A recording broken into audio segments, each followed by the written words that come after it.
quero partilhar com você hoje sobre algo que queima o meu coração, que mexe com a minha vida, e eu sei que tem mexido com a comunidade Siloé, e eu creio que é a mensagem de Deus na minha vida, e é o que Deus quer que nós como comunidade também possamos trazer à vida das igrejas que o Senhor tem nos aproximado, despertando e avivando elas para aquilo que Deus quer fazer. Eu vou falar justamente sobre isso. Aviva, Senhor, a tua obra.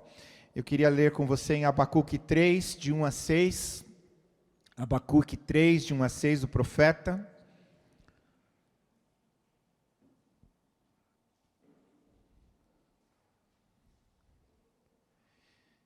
Eu estou na tradução aqui da Almeida, da Nova Almeida, mas você pode acompanhar na tela, é o mesmo texto. Oração do profeta Abacuque sob a forma de canto. Senhor, tenho ouvido a tua fama e me sinto alarmado. Aviva a tua obra, ó Senhor, no decorrer dos anos, e no decurso dos anos faze-a conhecida. Na tua ira lembra-te da misericórdia. Deus vem de Temã, o santo vem do monte Parã. A sua glória cobre os céus, e a terra se enche do seu louvor. O seu resplendor é como a luz, e raios brilham da sua mão. O seu poder se esconde ali. Adiante dele vai a peste, e a pestilência segue os seus passos. Ele para e faz a terra tremer, olha e sacode as nações.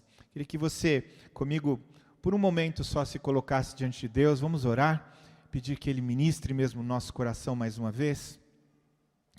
Pai, eu creio que o maior interesse em que nós entendamos esta palavra e assimilemos esta é do Senhor, e nós sabemos que o Senhor tem profundo amor por nossa vida, e quer usar a cada um de nós, homens, mulheres, crianças, jovens, adultos, quer despertar a nossa mente para este relacionamento tão íntimo que o Senhor quer ter conosco, e quer nos usar para a tua glória, a fim de arrebanhar aqueles que ainda não estão no teu aprisco. Então, ó Deus, nós clamamos ao Teu Espírito que nesta hora o Senhor possa mesmo despertar a nossa mente, abrir o nosso entendimento, para que, Senhor, nós possamos estar totalmente conectados e totalmente envolvidos com o Teu propósito, com a Tua vontade, com o Teu querer, com aquilo que o Senhor quer realizar nesses dias. Então, abre o nosso coração para isto de cada um de nós, a começar em mim, Senhor, e faz queimar o nosso coração, por vermos, ó Deus, por contemplarmos o sobrenatural na nossa vida. Desejamos que o sobrenatural se torne a naturalidade da nossa vida. Então opera isto em nós, Senhor, nós clamamos, em nome de Jesus. Amém, amém. Abacuque, o profeta, está no exílio, e ele percebe a situação do povo de Israel. Mais uma vez, em outra situação, em outra circunstância, ele percebe o povo abatido, afastado de Deus, desviando-se dos seus caminhos, dos caminhos do Senhor. E ele vai ao Senhor para orar e clamar a Deus: aviva a tua obra, Senhor. Eu creio que esse tem sido um clamor constante da igreja nos nossos dias, como foi em todo o tempo. Agora, eu queria trazer para você algo a partir desta palavra de Abacuque ao nosso coração. Preste atenção nisso. Nós temos vivido da memória e da lembrança de avivamentos incríveis, como foram da Rua Azusa, Wesley, na Escócia, no país de Gales, e nós podemos lembrar até bíblicos como o de Ezequias ou o próprio Pentecostes. Agora, quando eu penso na palavra do profeta Abacuque, me vem à memória um texto da palavra de Deus em Gênesis 2:7, quando o Senhor sopra nas narinas do homem, e o texto diz que ele se torna alma vivente. E eu quero relacionar isso com a palavra que Abacuque traz: aviva, vivente, aviva a tua obra, Senhor. Sabe, esse avivar que Deus quer trazer, esse avivar que Abacuque está clamando, não é algo passageiro, efêmero, momentâneo, emocional simplesmente na nossa história. Para que Deus use a sua igreja, para que Deus use Israel, é necessário que nós estejamos completamente conectados ao Senhor, completamente avivados, completamente certos da vontade de Deus na nossa vida individualmente. Isso não tem a ver com o fato de você ser um líder ou não aqui nesta comunidade, de você ter o conhecimento maior que o seu pastor ou igual ao seu pastor. Isso não importa. O que importa é a sua conexão com Deus. E é interessante pensar no que Abacuque está falando, dessa mornidão, desse tempo de arrefecimento espiritual, tem a ver, com certeza, a um tempo de crescimento da religiosidade judaica e do diminuir da fé, do relacionamento pessoal com Deus, daquela busca pessoal incessante com o Senhor. E esses momentos, eles atravessam a história da igreja constantemente. Nos acomodamos numa religiosidade passiva. Assistimos os cultos, participamos da igreja, voltamos para casa, Deus ora, alguém ora por nós aqui, nós somos abençoados, então a gente vai para casa, está tudo certo com a gente. Ei, Deus não te chamou para isto. Eu tenho falado isso lá na igreja, talvez você esteja bem assentado aqui, assistindo esta celebração, mas sabe, Deus trouxe você aqui para alimentar você. Ele trouxe você aqui para Ele capacitar você, para que a obra dele aconteça da porta para fora, não para dentro. Para dentro é natural que aconteça. Mas enquanto nós não acordarmos para esta realidade, não há vida, não há avivamento em nós. É preciso que nós nos despertemos para isto. O Abacuque vai perceber alguns sinais que apontam esse avivamento, esse despertamento que Israel deveria ter. Israel precisava encontrar esse despertamento como nós precisamos encontrar esse despertamento. E é muito interessante porque a gente olha para esse texto, eu me lembro de quantas vezes eu li ele, e eu não me atinava para a realidade do texto. Eu não entendia direito o que é que Abacuque estava querendo dizer com o que ele disse. Por que ele disse o que disse? Quais eram esses sinais que ele queria apontar? Porque ele não está simplesmente fazendo uma poesia bonita para todo mundo olhar e dizer, poxa, que palavra bacana essa de Abacuque. Abacuque está realmente orando a Deus de uma forma lógica, inteligente e buscando de Deus um resultado como ele conheceu a respeito da história de Israel. Portanto, hoje eu e você temos o testemunho de Abacuque, nós temos o testemunho de Pedro, nós temos o testemunho de Paulo, nós temos o testemunho da história de tantas situações que vimos o despertamento da igreja. E hoje eu e você precisamos caminhar na mesma direção para vermos as mesmas coisas.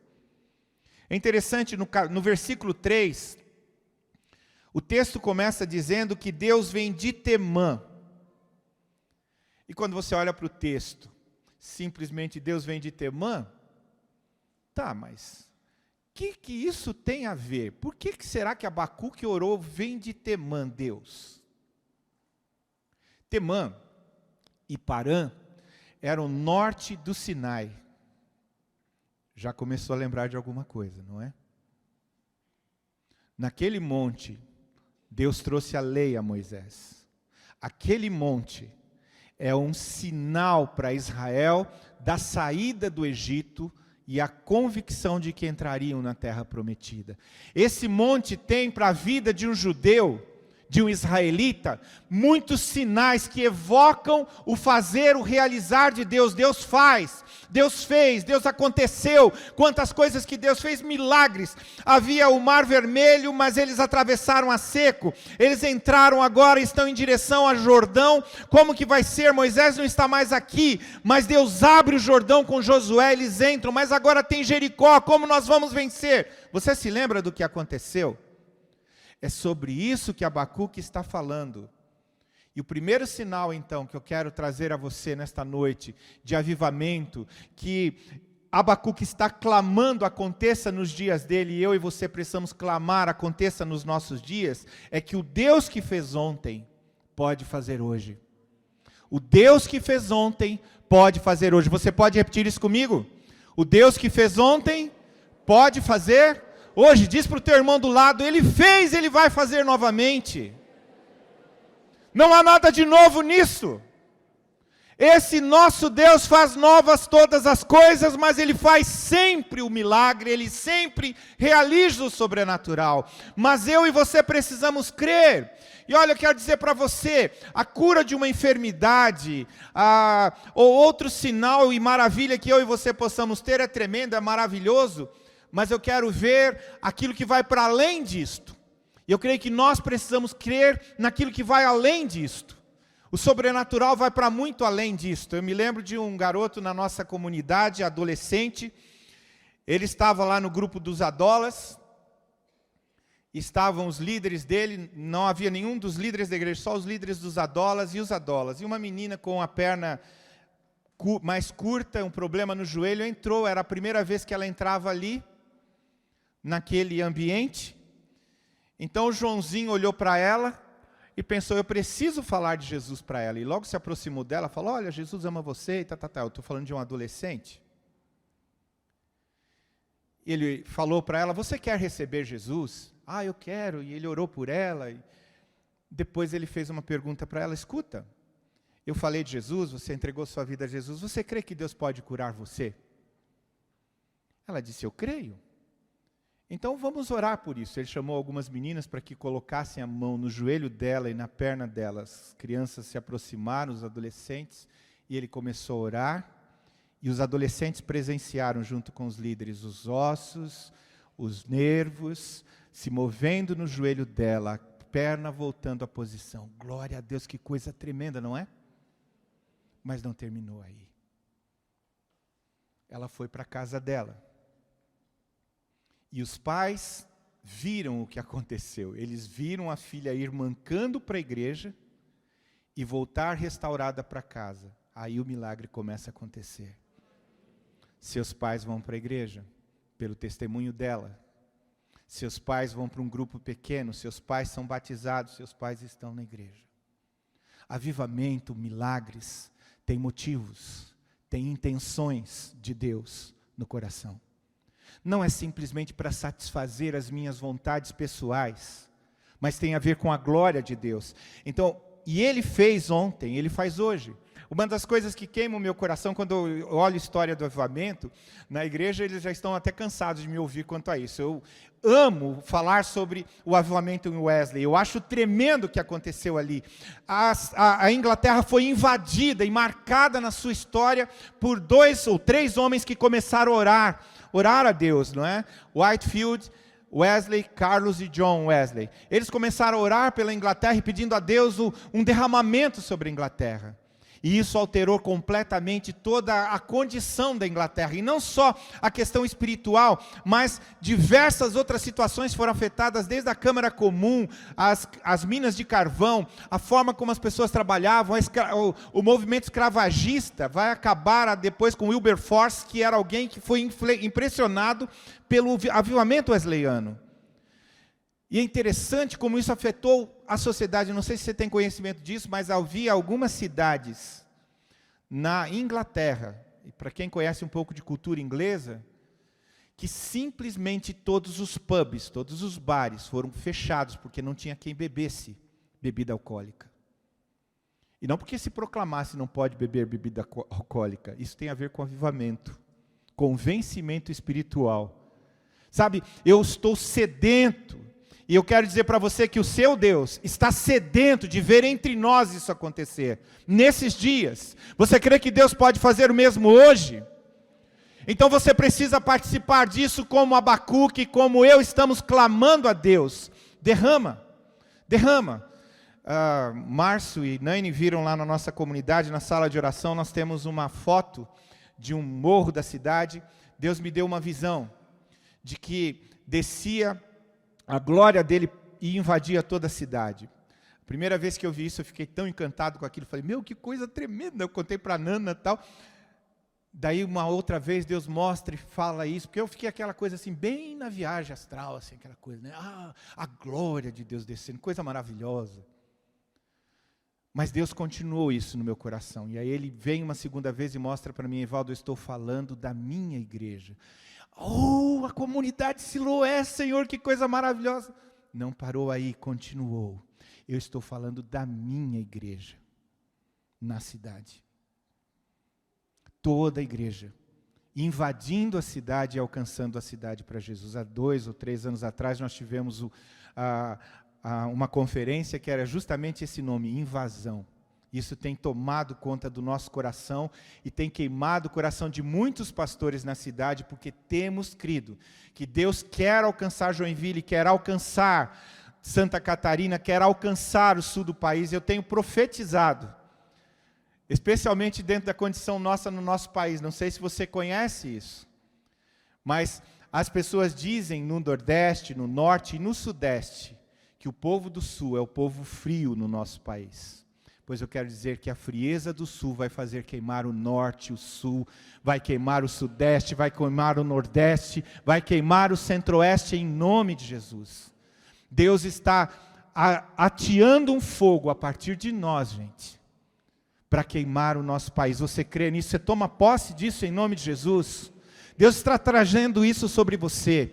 Não tem a ver só com a Vida Plena, não tem a ver só com São José dos Pinhais, não tem a ver só com Curitiba, tem a ver com Paraná, tem a ver com o Brasil. Creia nisso. O que nós vimos há poucos dias acontecer em 3 estádios no Brasil, lembra disso? Descend? 180 mil pessoas aproximadamente reunidas em 3 estádios. Você ouve a história contada pelo Theo Hayashi, é um negócio incrível, porque ele achava o melhor alugar apenas o estádio do Palmeiras. Aí alguém disse para ele, não, por que você não aluga o do Corinthians ou o Morumbi? Ah, mas é muita gente, não vai ter tanta gente para isso. Eles alugaram, convenceram ele, vamos alugar o Morumbi. Eles, 2 horas depois de alugado o Morumbi, eles não tinham pessoas mais nem para outro estádio, então eles alugaram o estádio do Palmeiras. Eles pensaram, bom, agora deu. Deu não, eles tiveram que alugar em Brasília, e aí eles pararam. Porque teria gente ainda para mais estádio, quem sabe. Por que será que está acontecendo isso? Quando você ouve falar de uma igreja nos porões da China, não sei se você tem conhecimento disso, esta é a maior igreja dos nossos dias. Num país totalmente fechado. O que é que está acontecendo? Há um mover sobrenatural de Deus. É verdade que a maldade, a violência, a impiedade, a iniquidade tem crescido. Mas o reino de Deus tem assustadoramente crescido. Você ouve falar de muçulmanos, o Islã crescendo no mundo, porém, não sei se você sabe disso, mas a igreja com certeza e estatisticamente cresce muito mais do que o Islã nos nossos dias. Nós temos um missionário no Líbano, e ele fala de pessoas que, quando não ouvem o testemunho das pessoas, e isso tem acontecido frequentemente, uma moça que nós ajudamos hoje, ela é missionária, e ela está lá com o Abner, ela morava na Síria, e ela tinha uma depressão muito forte, ela quase não saía do quarto, e um dia, alguém a visitou com vestes resplendentes, e falou do amor que tinha por ela. Já começa a pensar quem deve ser. E disse a ela, você liga para tal pessoa em Beirute. Uma coisa de louco. É algo fora da casinha. Ela liga, o Abner atende, olha, aconteceu isso, ele esteve aqui, falou isso para mim, e eu precisava de ajuda. O Abner tira ela da Síria, ela vem morar no Líbano com ele, primeiro trabalhando em casas nas pessoas lá em Beirute, e depois ela se torna missionária, trabalha com crianças hoje em Beirute, pela Jocum. Esses são muitas coisas que estão acontecendo no mundo todo, e às vezes nós estamos indiferentes, parados dentro da nossa situação. Então, o que Deus fez ontem, Ele pode fazer hoje. O segundo sinal vem do versículo 3 também. O santo vem do Monte Parã. Interessante, assim Deus é declarado, o santo. Ele é santo num sentido único, e nós cantamos a respeito disso, seus seguidores precisam ser santos.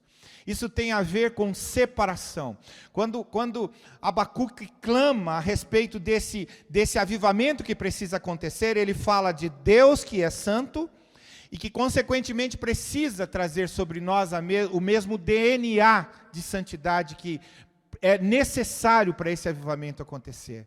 A nossa vida precisa encontrar esse lugar de separação em Deus. É interessante que, se você estuda os atos gloriosos de Deus, em meio a Israel, no deserto, a peregrinação no deserto, o tabernáculo, os pormenores que faltavam ali, que falavam da santidade de Deus, evocavam e evocam isso. A palavra de Deus começa falando em Levítico: sede santos porque eu sou santo. E em 1 Pedro, o Senhor vai nos lembrar novamente: sede santos porque eu sou santo. E é interessante que nós temos a tendência de nos lembrarmos muito mais do poder de Deus que nós queremos atuando na nossa vida, do que estarmos buscando a santidade dele em nossa vida. Veja, a santidade é a definição do próprio caráter de Deus. A sua santidade é feita e baseada em justiça e verdade.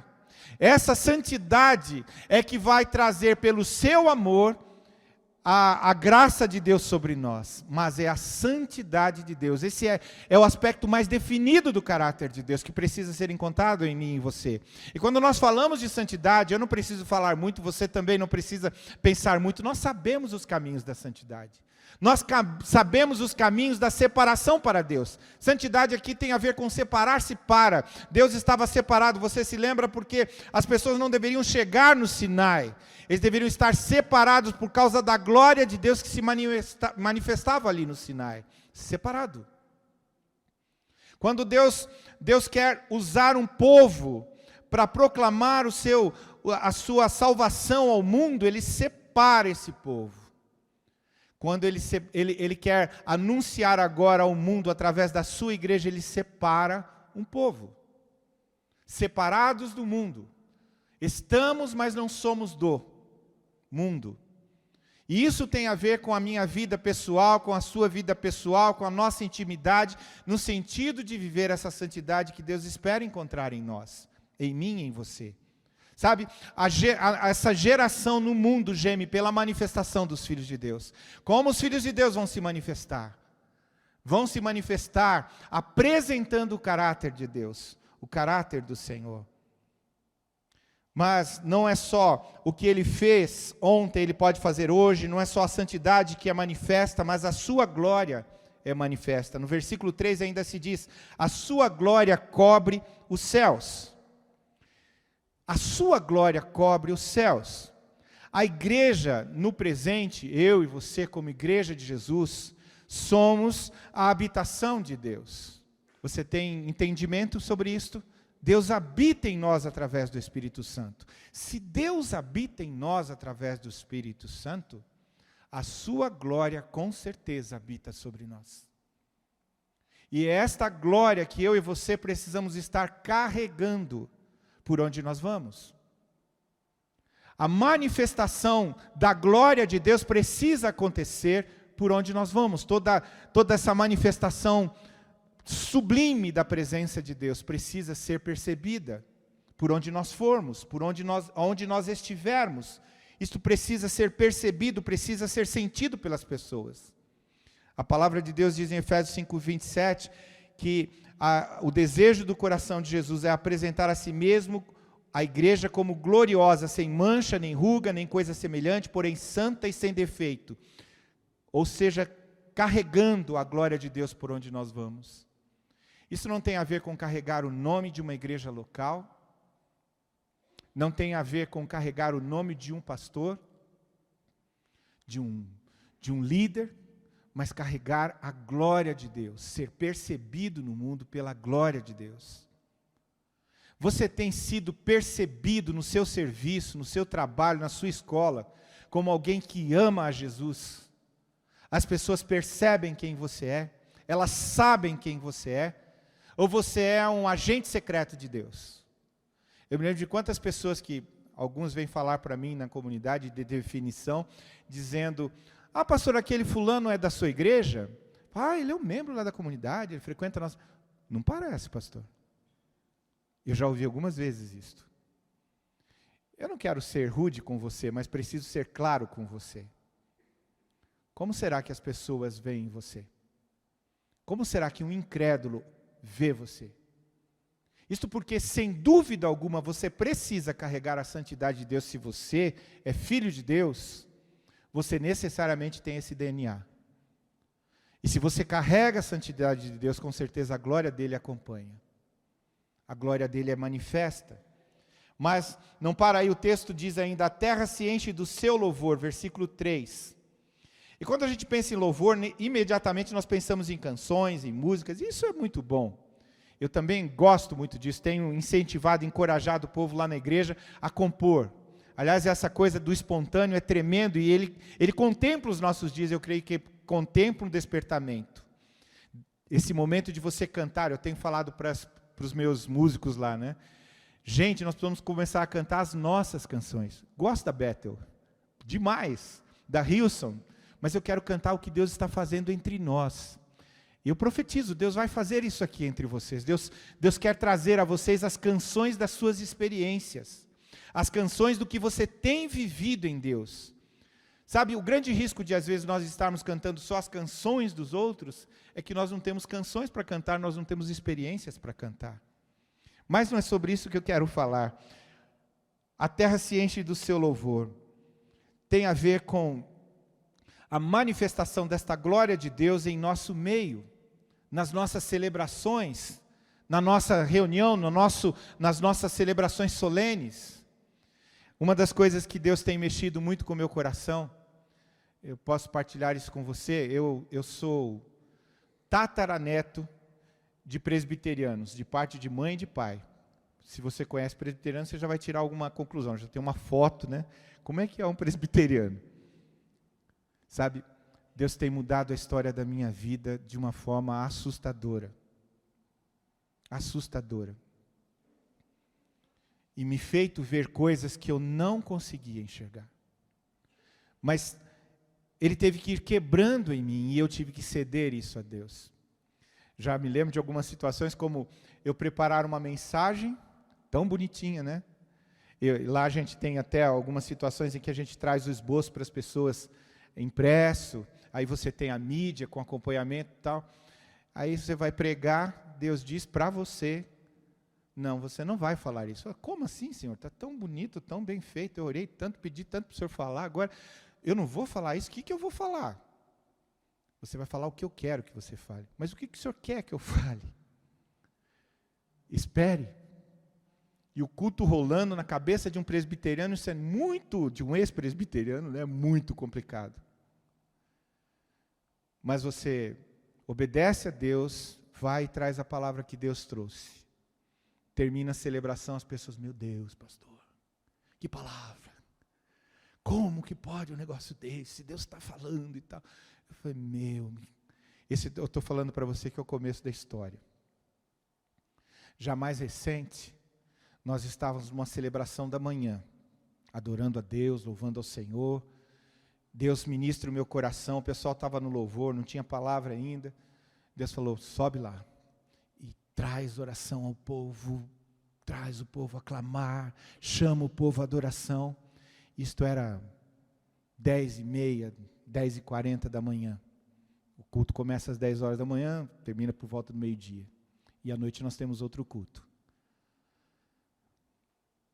Deus começa a mover meu coração, a falar para as pessoas, e eu comecei a ver que eu não conseguia entender, embora eu estava obedecendo ao Senhor, falando o que Ele estava pedindo a mim, mas eu não conseguia entender como isso reverberava no coração das pessoas. Elas começaram a se ajoelhar e adorar, alguns se prostraram no chão e começaram a adorar a Deus, e Deus começa a mover o nosso coração, queridos. O culto das 10 da manhã terminou às 9h30 da noite. As pessoas ligavam para as pessoas virem, porque o culto já tinha começado logo às 10 da manhã, o pessoal da noite veio adiantado, o pessoal da manhã ficou até a noite, e nós ficamos adorando a Deus, adorando a Deus. Quando o Senhor desce sobre nós, não há limites na nossa entrega, não há limites na nossa adoração, não há limites na nossa dedicação ao Senhor, não há tempo para isso. Eu não estou dando receita aqui para você, dizendo: ó, façam isso amanhã, porque nós não fazemos todos os dias, nós fazemos quando Deus nos direciona, mas nós precisamos estar preparados para os direcionamentos que Deus dá. Nós precisamos estar prontos para ouvir a voz dEle, se é que nós queremos esse sopro sobre nós. Se é que nós queremos que Ele sopre sobre nós esse despertar de que fala Abacuque. Então, o louvor do céu, a terra se enche do seu louvor, se enche do louvor do céu. Mas mais que isso, se enche também do poder do céu. O seu resplendor é como a luz, e raios brilham da sua mão, o seu poder se esconde ali. Isso me faz lembrar como avivar os mortos, reavivar os que não têm nenhum vigor. Sempre me vem à memória Ezequiel. Profetiza, ossos secos. Vida. Levantem, ossos secos. Sabe, nós somos uma igreja que profetiza os feitos sobrenaturais de Deus, mas nós mesmos somos as pessoas que não creem que o poder de Deus pode se manifestar assim. Eu tenho muitas situações na comunidade, eu creio que aqui não acontece assim, aqui é diferente, mas há pessoas lá na igreja que dizem, pastor, ligam para mim, pastor, eu queria que o senhor viesse orar aqui, porque tem uma pessoa endemoniada, e eu preciso que o senhor venha orar. Eu falo, o que você está fazendo aí então? Se tem um endemoniado aí, o lugar é teu, meu irmão. Manda ver. Foi para isso que eu fui chamado, para fazer você trabalhar, para você acontecer. Eu levo você à perfeição, mas você faz. Ei, preste atenção. Nós fomos chamados a ser um reino de sacerdotes. Você crê nisso? Nós somos sacerdotes. O sacerdote aqui não é apenas o pastor ou a pastora. Eles são chamados pelo Senhor para levar você ao aperfeiçoamento, para a realização da obra do Senhor. Então, se você quer ver, e nós falamos sobre isso, e você diz sim, eu quero, eu desejo isso, se você quer ver a coisa acontecer, aqui em São José dos Pinhais, você precisa dedicar sua vida. Não estou perguntando qual é a sua profissão, não estou perguntando se você é desempregado, se você está empregado, se você é casado, solteiro, se você é novo ou velho. E a palavra de Deus, o Senhor Jesus não pergunta para você, Ele quer a sua dedicação, a sua entrega. Não era isso que nós falamos para Ele, nós entregamos nossa vida ao Senhor. Se nós entregamos a nossa vida ao Senhor, a vida que era minha, agora é dEle. E eu preciso confiar que se eu buscar em primeiro lugar o reino de Deus, as demais coisas nos serão acrescentadas. Sabe, isso soa muito bem na nossa boca, mas muito mal nos nossos pés. Eu tenho testemunhado a igreja, eu e a Nana temos uma experiência muito interessante de entrega ao Senhor. Nós somos desafiados sempre a dar mais além daquilo que nós damos, sempre. Vivemos na dependência de Deus há muito tempo. E eu tenho testemunhado a igreja tem visto. Eu nunca pedi, eu tenho que falar isso para vocês, talvez seja até um erro da minha parte, mas eu nunca pedi a Deus prosperidade financeira. Pastor Márcia é testemunha de como Deus me faz prosperar e me abençoa, sem que eu peça. Sabe, a realidade de Mateus 6, 33, tem sido vivenciada por nós nos nossos 38 anos de casados. Nós buscamos em primeiro lugar, Ele cuida do resto. Ele cuida da família, Ele cuida dos filhos. Isso eu não estou dizendo que é irresponsabilidade, nada disso. Mas nós confiamos que o Senhor vai cumprir aquilo que eu não posso fazer, aquilo que eu não tenho poder para fazer. Então, experimentar o poder de Deus tem a ver com entender o que o profeta está dizendo. O seu resplendor é como a luz, e raios brilham da sua mão. Raios tem a ver com chifres, ou na simbologia bíblica, poderio. Sua mão reflete poder, o poder da mão de Deus, o seu poder, o poder do Senhor que opera em nós. E opera em nós avivamento, Ele desperta-nos para a vida. Ele traz-nos para a vida, para uma vida abundante. Jesus não veio trazer para você uma vida medíocre. Ele não veio trazer uma vida na média, uma vida mais ou menos, uma vida melhorzinha. Ele veio trazer para você uma vida abundante. Você precisa crer nisto, você precisa se apropriar disto, você precisa confiar nele, mas você precisa também deitar a sua confiança, deitar a sua vida em confiança nele. Como igreja, eu creio que muitas vezes nós professamos isto, mas não vivemos isto. Portanto, nosso coração precisa estar aberto para isto. O que Deus fez ontem, Ele pode fazer hoje. Ele chama-nos à santidade e Ele chama-nos a manifestar a sua glória no mundo, a sermos um povo que traz o céu traz o louvor do céu à terra, assim na terra como no céu. Traz a existência aqui, e o seu poder se manifesta aqui entre nós. O versículo 5 vai dizer: adiante dele vai a peste, e a pestilência segue os seus passos. Curas milagrosas.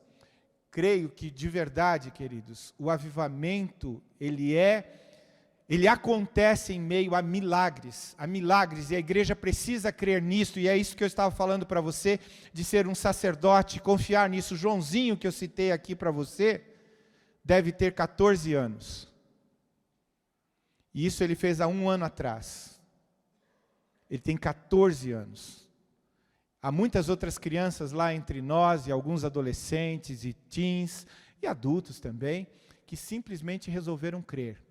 Timóteo vai lá para o hospital, o irmãozinho, ele trabalha no Hospital São José, e ele conseguiu lá uma forma de ser capelão lá. Então ele e uma equipe saem orando pelos enfermos. Nós já ouvimos falar de cura de câncer, cura de AIDS, cura de diversas situações, por eles imporem as mãos. Nós não estamos fazendo propaganda, nem queremos fazer propaganda, a glória é de Deus, nós queremos que as coisas aconteçam, nós queremos que as pessoas creiam, simplesmente isto, só isto. Que o reino venha, que o seu reino venha. Deus está nos convocando a isso, queridos. Há um mover sobrenatural nos nossos dias, a crermos que Ele vai fazer coisas impressionantes, e as pessoas vão crer no seu nome, vão crer no Senhor. Como eu falei para você, da menina, que sendo curada, a cura dela foi tremenda, maravilhosa, que coisa incrível que aconteceu. Mas a cura dela teve muitos outros resultados por causa do que aconteceu ali. É sobre isso que nós estamos falando. E por fim,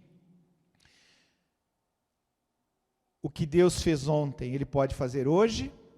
Ele quer nos levar nesse caminho de santidade, de glória manifesta, de louvor do céu, de poder do céu, de curas milagrosas. Mas uma coisa que a igreja precisa estar atenta, especialmente considerando que nós vivemos no mundo, mas não somos do mundo. Deus absolutamente não encobre o pecado. Olha o que diz o texto, ele para e faz tremer, olha e sacode as nações, faz tremer, faz sacudir. Isso tem a ver com produzir, traduzido por medir, ele está medindo. O ato de medir em textos como este, fala de julgamento do pecado. E eu e você, somos uma igreja que tem contemplado dias incríveis e dias terríveis. De irmãos, irmãs e líderes caindo em pecados terríveis. Um testemunho terrível para as pessoas que não conhecem a Jesus. Ah, pastor, isso impede a salvação, mancha a igreja. Eu creio que não mancha a igreja, mancha a nossa vida, mancha o nosso testemunho. E nós precisamos prezar por isso. E eu quero dizer para você que talvez você esteja me ouvindo aqui, e talvez você esteja numa situação oculta de pecado. Meu irmão, minha irmã, talvez você esteja escondendo de você, tentando esconder dos outros, mas você sabe o que está acontecendo na sua vida. E se você se lembra do livro de Josué, você vai lembrar da cunha de Acã. Muitas situações na nossa vida são impedidas, porque nós somos um corpo, porque simplesmente há pecado entre nós. E o pecado segura a ação de Deus na nossa história, impede a ação de Deus na nossa história. Você se lembra, o povo de Israel não venceu uma batalha, porque simplesmente Acã havia escondido a cunha. A capa, o ouro, a prata, ele havia escondido. E por ter escondido, o povo todo não prosperou. Sabe, hoje talvez seja um dia de arrependimento, porque avivamento, eu creio que começa com arrependimento, com confissão de pecados, com reconhecimento do santo, quem ele é.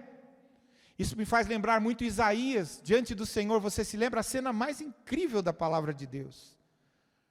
Ele está ali, vendo aquela manifestação, os serafins, clamando, santo, santo é o Senhor, Deus dos exércitos. Quando ele contempla isso, ele vê a santidade de Deus, ele diz: ai de mim que sou pecador e habito no meio de um povo de lábios impuros. A palavra de Deus diz que um dos serafins toma uma brasa e coloca na sua boca, e ele é purificado. A palavra de Deus diz isto. É uma figura do que pode acontecer comigo e com você. Sabe, eu não estou isento de pecados, você não está, mas quando nós cometemos, há um advogado diante de Deus. Se confessarmos os nossos pecados, Ele é fiel e justo para nos perdoar os pecados e nos purificar de toda injustiça. Hoje o Senhor está aqui na intenção de fazer avivar a sua vida. E eu estou aqui na condição de Ezequiel: Senhor, pode haver vida? Ressuscita, Senhor, junta os ossos. Ressuscita e faz acontecer. Deus está nos visitando nesses dias. Eu não estou falando agora desse momento, mas eu creio que realmente Ele está levantando a sua igreja para um propósito incrível. Pastor, o senhor acha que Jesus vai voltar logo? Eu creio, não sei quando. Ele não sabe, não sou eu que vou saber. Você entende o que eu estou falando aqui? A Bíblia diz que nem Ele sabe. Como é que eu vou saber? Mas eu sei. Isto eu sei. E isto você pode saber, nós podemos saber. Ele está levantando a sua igreja de uma forma incrível. Você não vai participar disto. Você não vai fazer parte desse mover de Deus.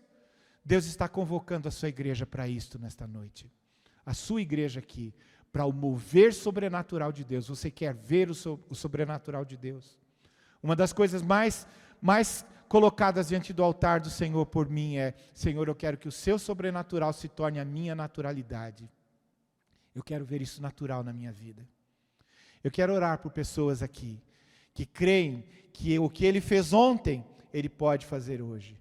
Pessoas aqui que querem e desejam se assimilar ou assemelhar-se ao Senhor em santidade, querem ser portadores da sua glória, querem trazer o louvor do céu à terra, querem manifestar o poder do céu. Creia, Deus quer usar a sua vida, pastor, mas eu sou recém-convertido. Não importa.